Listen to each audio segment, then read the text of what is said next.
Hello students, welcome to my channel. In last video we have discussed how RO system works and what are the reverse osmosis. Right. Now today's topic is abnormal molecular mass or abnormal molar mass.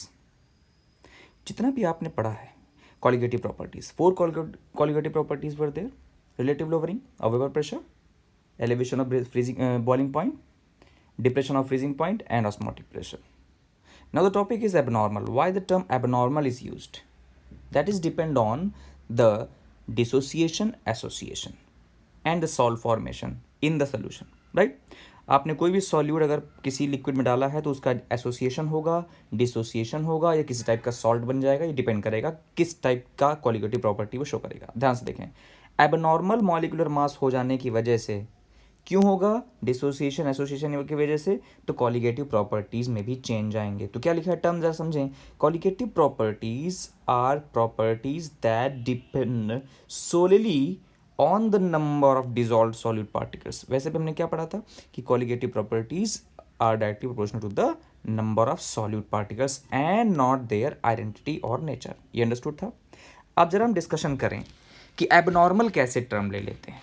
Right, abnormal term आएगा और abnormal को justify करने के लिए वैंट half एक scientist हैं, उनका भी नाम यहाँ पे जस्टिफाई करेंगे. जरा समझें कैसे करेंगे इसको. Just look at the animation. That colligative properties are properties that depend solely on the number of dissolved solute particles and not on their identity or nature. Various relations derived for colligative properties hold good only for solutions of non-electrolytes, as there is no change in the molecular state of the solute. Not the point. आप जब solution बना रहे होते हैं non electrolytes का, correct, तो वहाँ पे क्या होता है, किसी तरह का चेंज नहीं हो रहा होता है. तो वहाँ पर तो आपके कॉलिगेटिव प्रॉपर्टी जस्टिफाइड हैं. ये सारे वही चारों कॉलिगेटिव प्रॉपर्टी हैं. लेकिन अगर किसी तरह का चेंज हो रहा है, डिसोशिएट हो रहा है, एसोसिएट हो रहा है, तो कॉलिगेटिव प्रॉपर्टीज़ में इफेक्ट आ जाएगा. डिपेंड करेगा, तब एबनॉर्मल हो जाएगा. टर्म क्या लिया हमने? एबनॉर्मल. जरा समझें, अगर कोई सॉल्यूट डिसोसिएट हो गया, मतलब आपने ए बी टाइप का एक कोई मिक्सचर जो है किस में घोल दिया, किसी सॉल्यूशन में, कोई सॉल्वेंट में आपने घोल दिया. अब पता चला ये वहाँ पे जाके डिसोशिएट हो गया, यानी ए अलग हो गया और प्लस बी आयन अलग हो गया. तो इसकी वजह से मोलर मास में इफेक्ट आ जाएगा. तो अब वहाँ पे कॉलिगेटिव प्रॉपर्टीज़ में चेंज हो जाएगा.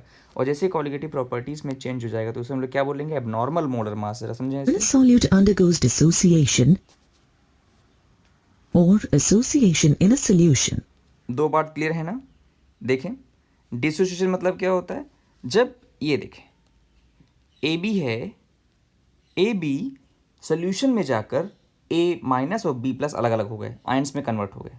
राइट. एसोसिएशन मतलब होता है कोई एक बड़ा सा मॉलिक्यूल सॉल्यूशन बनने के दौरान, यानी कि हमने उसको किसी भी लिक्विड में डिसॉल्व कर दिया, तो क्या हुआ? अब वो जो अलग अलग था, ध्यान से देखें, जो अलग अलग क्या थे, ये देखें, मॉलिक्यूल थे, समझो. तो उन्होंने क्या बना लिया? यूँ कह लें कि खूब सारे आपने आर एस मॉलिक्यूल डाल दिए, खूब सारे मॉलिक्यूल डाल दिए. हुआ क्या? खूब सारे डाल दिए ना, एन नंबर ऑफ, मतलब आपने डाल दिया आर एस, खूब सारे R S plus R S plus R S. तो ऐसे ने क्या किया? सोल्यूशन में आने के बाद R S bond R S बना दिया. तो क्या हो गया? ये एसोसिएट हो गया, यानी कि दो अलग अलग मॉलिक्यूल आपस में खूब सारे एसोसिएशन हो रहा है. एसोसिएशन होने की वजह से भी मॉलिक्यूलर मास में इफेक्ट आ जाएगा. अंडरस्टूड है मॉलिक्यूलर मास क्या होता है? जो अभी केवल आर एस था वो जाके क्या, अभी खूब सारे आर एस थे, खूब सारे एस बन के क्या बना दिया? R S N. याद रखें, जब हम लोग एन की बात करते हैं यानी एक तरह की क्या बना दिया इसने? चेन बना दिया आर एस की. तो मॉलिक्यूल बदल गया. अब अभी तक केवल आर एस था, राइट. अभी क्या हुआ? आर एस के बहुत बड़े मॉलिक्यूल बन गए, R S R S R S R S करके जुड़ते चले गए. तो इससे क्या हो गया? ऑफकोर्स अब तो मॉलिक्यूलर मास चेंज हो गया. अब जब मॉलिक्यूलर मास चेंज हो गया तो कॉलिगेटिव प्रॉपर्टीज भी इफेक्टिव हो जाएंगे. तभी क्या हो जाएगा? Abnormal molecular mass. जरा समझें इसे properly. Then the number of particles of the solute in the solution increases or decreases respectively. बहुत अच्छी बात है. डिसोसिएशन में क्या हो रहा है? पार्टिकल्स बढ़ रहे हैं. अभी तक क्या था? ए बी मॉलिक्यूल्स थे, डिसोशिएट हो गए तो ए अलग हो गए, और प्लस बी आयन अलग हो गए, तो देखो ज़रा पार्टिकल्स बढ़ गए ना। अच्छा, एसोसिएशन में क्या हो रहा है, जो खूब सारे n number of R S थे वो क्या बना रहे हैं, R S bond R S मिलके क्या बना रहे हैं, हम इसको ऐसे ले सकते हैं आर एस होल ट्वाइस। का मतलब क्या हुआ, एक बड़ा सा मॉलिक्यूल बना दिया। मतलब अभी तक केवल जो आर एस थे, अब आर एस बन के दो मॉलिक्यूल आपस में मिल गए, तो एसोसिएट हो गए ना। एसोसिएट में क्या हो जाएगा, पार्टिकल्स कम हो गए ना। अभी तक जो खूब सारे पार्टिकल आर एस के थे, अब सारे पार्टिकल क्या हो गए, दो एक एक पार्टिकल कंबाइन होके डबल हो गए। अब देखें जरा, पार्टिकल्स क्या हो गए, पार्टिकल्स कम हो गए क्योंकि वो क्या हो गए, एसोसिएट हो गए, डिक्रीज The हो गए। colligative property changes accordingly and we get abnormal results. Inorganic acids, bases, and salts undergo dissociation either completely or to some extent in an aqueous solution. For example, if 1 mole of potassium chloride, KCl, is dissolved in water, then the aqueous solution contains 1 mole of potassium ions and 1 mole of chloride ions.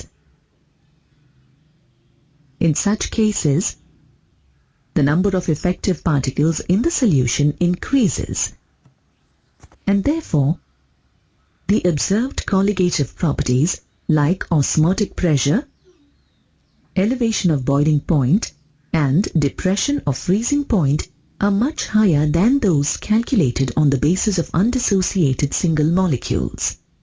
Understood है ना। आपने कोई solution में एक solute डाला, मतलब किसी solvent में एक सॉल्यूट डाला, अब सोल्यूशन बन गया।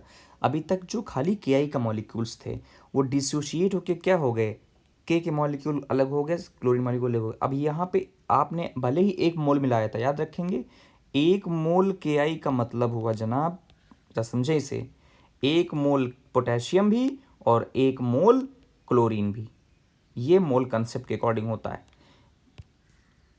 आगे समझे ज़रा इसे पॉइंट को। पार्टिकल्स बढ़ जाएंगे, डिसोसिएशन में पार्टिकल्स बढ़ जाएंगे, तो यहाँ पे आपको बहुत अच्छा फैक्टर दिखाएंगे, वांट हॉफ का फैक्टर, जहाँ पे हम लगाने वाले हैं डिसोसिएशन में आई की वैल्यू 1 हो जाएगी, वांट हॉफ फैक्टर आई की वैल्यू लेस, एसोसिएशन में लेस देन 1 हो जाएगी, और अगर किसी तरह का ऑफ कोर्स कंप्लीट डिसोसिएशन हो जाएगा तो वहाँ पे आई की वैल्यू 1 हो जाएगी। जरा समझें इसे, पहले पॉइंट को समझ लें, फिर हम लोग डिस्कशन करेंगे वांट हॉफ की। Further, as molar mass is inversely proportional to the colligative property, the experimentally determined molar mass will always be lower than the true value for dissociation. Note the point, molar mass. For KCl, note the point, molar mass जो होता है colligative property का inverse relation है। Means आप ऐसे कह सकते हैं, colligative property is inversely proportional to the molar mass, correct. That means experimentally determined molar mass. समझें, हम दो टाइप के मोलर मास की बात करेंगे, एक होगा एक्सपेरिमेंटली डिटरमाइंड और एक होगा कैसा, ऑब्जर्व्ड। समझे sir, experimentally determined molar mass will always be lower than the true value for dissociation. As the number of particles becomes double, the observed colligative property is double than the expected value, हम expect while the करेंगे, observed molar mass is half the expected value. That is 74.5 grams divided by 2, which is equal to 37.25 grams. Similarly, there are many organic solutes that undergo association in a non-aqueous solution. That is, example है। 2 or more molecules of the solute associate to form a bigger molecule. For example, ethanoic acid in benzene exists as a dimer due to hydrogen bonding. Thus, the number of effective molecules or particles in the solution decreases. If the association of ethanoic acid is assumed to be complete, then the observed value of the benzene में हमने जैसे ही acetic acid dissolve किया, तो जो acetic acid के दो अलग अलग मॉलिक्यूल थे उन्होंने अपने आप को डाइमराइज कर लिया। डाइमराइज करने का मतलब हुआ वो कंबाइन होके ऐसा बन गए कि दो एस्टिक एसिड मिल के एक बड़ा मॉलिक्यूल बना दिए, करेक्ट। अब इससे क्या हुआ, तो जो अलग अलग पार्टिकल्स थे SCH3OH CH3OH SCH3COH plus CH3COH करके अलग अलग मॉलिक्यूल्स थे, वो कंबाइंड होकर क्या बना रहे, एक बड़ा मॉलिक्यूल बना लेंगे। अब जब बड़ा मॉलिक्यूल बन गया होगा तो देखो यहाँ पर क्या हो गया था, पार्टिकल्स के नंबर कम हो गए। जब पार्टिकल्स के नंबर कम हो गए, करेक्ट, जब पार्टिकल्स के नंबर कम हो गए तो इफेक्टिव आपका जो क्या हो जाएगा, मॉलिक्यूलर मास क्या हो जाएगा, चेंज हो जाएगा। और जब मॉलिक्यूलर मास चेंज होगा तो आपका कॉलिगेटिव प्रॉपर्टी भी कन्वर्ट हो जाएंगे, चेंज हो जाएंगे। तो कैसे हुआ, और वैसे भी colligative properties are directly proportional to the number of solid particles. आपने क्या देखा, एसोसिएशन हो गया यहाँ पर, एसोसिएशन होने पे नंबर ऑफ पार्टिकल्स क्या हो गए, कम हो गए, करेक्ट, फ्री तो रहे नहीं। Colligative property will be half, and the molecular mass would be double the expected value. Note this chart. When the molecular mass of a substance, as determined by studying any of the colligative properties, comes out to be different than the theoretically expected value, the substance is said to show abnormal molecular mass. दोनों graph को देखें जरा, properly देखें। In order to account for all such abnormalities, Dutch chemist J.H. van T. Hoff, in the year 1880, introduced a factor expected, I known as समझें, दो type के आपको molecular mass देखने को मिले। एक्सपेक्टेड जो आपको जो थ्योरेटिकल आप समझ रहे हैं, और एक होता है ऑब्जर्व यानी एक्सपेरिमेंटल। तो आपने देखा कि अकॉर्डिंग टू वांट हॉफ, यानी हमने जो बाद में साइंटिस्ट डेवलप हुए, बाद में उन्होंने बोला कि J.H. वांट हॉफ जो थे, उन्होंने बोला कि जो एक्सपेक्टेड मॉलिक्यूलर मास है, जो हम सोच रहे हैं हमारे हिसाब से होना चाहिए था, वो एक्सपेरिमेंट करने के बाद डिफरेंट मिला। तो expected molecular mass is not equal to theoretical, या यही कह लें एक्सपेक्टेड मॉलिक्यूलर मास या theoretical molecular mass is not equal to the experimental molecular mass. इनके अकॉर्डिंग देखें क्या लगाया हमने, van T. Hoff's factor, which represents the extent of association or dissociation of a solute.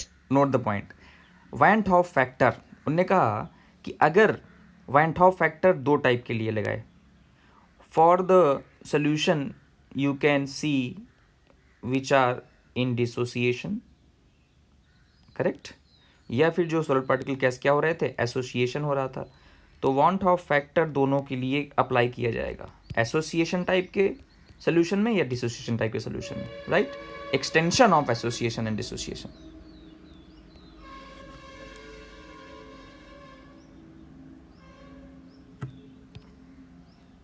Quantitatively, van T. Hoff's factor I is defined as the ratio of the observed colligative property to the calculated colligative property. Note the points.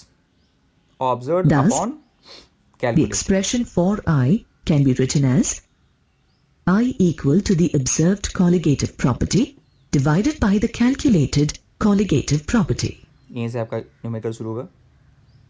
Now, since colligative property is inversely proportional to molar mass, I in terms of molar mass becomes I is equal to normal or calculated molar mass MC divided by abnormal or observed molar mass MO. Note the point, जो आई की value आ गई है जिसको बोलते हैं हम लोग want half factor I, correct. Want half factor केवल क्या दिखाता है, आपको दिखाता है कॉलिगेटिव प्रॉपर्टी के टर्म में, want half factor is observed colligative property या एक्सपेक्टेड कह सकते हो, करेक्ट, और ये क्या है, कैलकुलेटेड कॉलिगेटिव प्रॉपर्टी। अंडरस्टूड है। अब जरा समझें, अब क्योंकि आपने कहा colligative property inverse relation of mass के, तो ये वैल्यू उल्टा हो जाएगी ना, करेक्ट। तो ओ ये क्या दिखाता है, calculated molecular mass upon observe molecular mass, उल्टा हो जाएगा ना। अंडरस्टूड हो गया, कैलकुलेशन कर सकते हैं यहीं से हम लोग।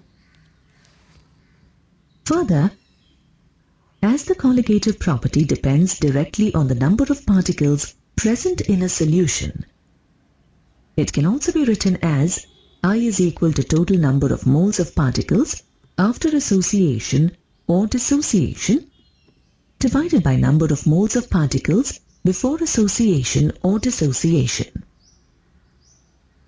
Note the points. Note here that the calculated colligative property takes into account the assumption that the non-volatile solute has undergone neither association nor dissociation. The value of van der Waals factor is less than 1 if there is association of the solute in a solution. Note the point. and is greater than 1 if there is dissociation of the solute in a solution. Association होगा तो आई की value less than 1 होगी, dissociation है तो आई की value more than 1 होगी. अब ध्यान से देखें. All Complete. substances that undergo neither dissociation nor association in a solution, I is always unity. Correct. ऐसे भी सोल्यूशन होंगे जो ना तो एसोसिएशन ना तो कोई फर्क नहीं पड़ रहा, तो वो क्या हो जाएंगे, आई की वैल्यू 1 हो जाएगी. तो यहाँ पे आप मोल वांट ऑफ फैक्टर के बारे में बात कर रहे थे. नेक्स्ट हमारा होगा इसी का न्यूमेरिकल.